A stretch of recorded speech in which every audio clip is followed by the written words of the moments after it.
Weakness is remembered. Not forgiven, not erased, remembered. You were taught that time heals everything. That effort later can undo failure earlier. And yet, there is a comforting story we are told, a promise whispered in moments of failure, that redemption is guaranteed, that a clean slate is always waiting. It is not. This is the harshest of truths. Forgiveness may be offered, but forgetting is a luxury the world cannot afford.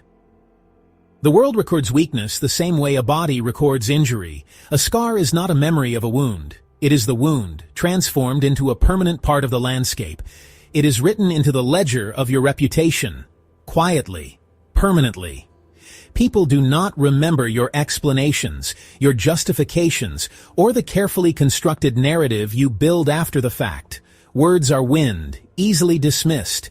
They remember the impact. They remember how you performed when pressure arrived, when the critical moment was laid bare. That is the only truth that endures. So, under pressure, they remember hesitation. They remember collapse. They remember when you asked for more time. Trust does not reset. Authority does not refresh. Respect does not regenerate on command. Weakness leaves a mark. Biology keeps score. It understands this better than culture ever will. It operates on a ledger of pure cause and effect, a brutal, honest accounting that sentiment cannot erase.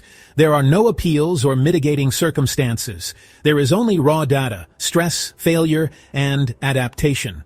Culture tries to paper over these truths with stories of forgiveness and second chances, but the body's memory is deeper, etched into the fabric of our being. A muscle torn under load does not forget. The trauma is recorded in the microscopic language of scar tissue, a chaotic, hurried repair that is strong yet inelastic. It is a permanent record of the moment at which demand exceeded capacity. The healed fiber is a compromise, a patch that remains a point of weakness, a ghost of the original injury that whispers during every future exertion. A joint that failed once is always tested again. The surrounding structures learn a guarded choreography.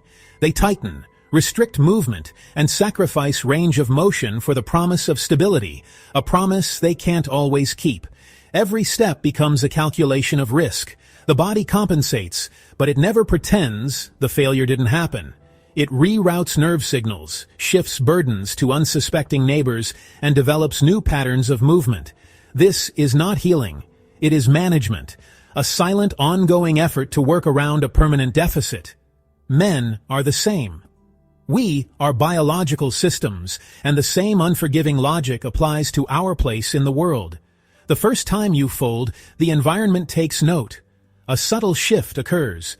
Trust is recalibrated. The system, which relies on the predictable performance of its components, registers an anomaly. A silent flag is placed against your name in a ledger you will never see. The second time, it expects failure. The anomaly is now a pattern. The system begins to treat your potential for failure not as a risk, but as a probability. Resources are subtly diverted. Opportunities are routed elsewhere. You are no longer a critical component, but a managed liability. By the third, it plans around your absence.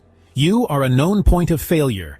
The structure has already compensated, building new pathways that bypass you entirely. Your presence becomes irrelevant. Your absence becomes a feature of the design. You've been edited out of the operational blueprint. The system has healed, and you are the scar. From there, you think weakness is private. It is not. It broadcasts itself in posture, in tone, in how quickly you comply. Systems do not punish weakness emotionally. They route around it.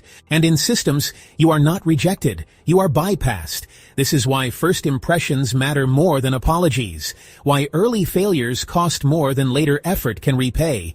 You do not get infinite trials. By now, every man has a ledger, an internal, unseen record kept not by a higher power, but by the self and the world it inhabits. It begins empty, a clean slate of potential, but it does not stay that way. The first mark is inevitable, and every missed rep, that moment of muscular failure when the will was present but the body was not, every avoided confrontation, the words left unsaid, the boundary not defended, the retreat from a necessary conflict, every delayed obligation, the duty postponed, the promise deferred, the can kicked further down a finite road, is written down. Each entry is a small, quiet verdict, a testament to a choice made in a moment of pressure. You were not judged by intention. Good intentions are weightless. They are ghosts of action, phantoms of a better self that never materialized. They offer no warmth, build no shelter. You were measured by response, by the thing you did or failed to do. The world does not have access to your internal monologue. It only sees the output.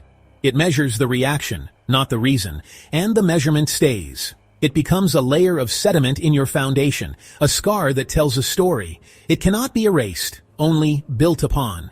This is not cruelty. It is the simple, cold mechanics of cause and effect, a law as fundamental as gravity. This is memory. The universe has an infallible memory for physics, for chemistry, and for character. Weakness is remembered because it is informative. It is data. It reveals the fracture points, the lines along which a man will break under load. It tells the world where the ceiling is.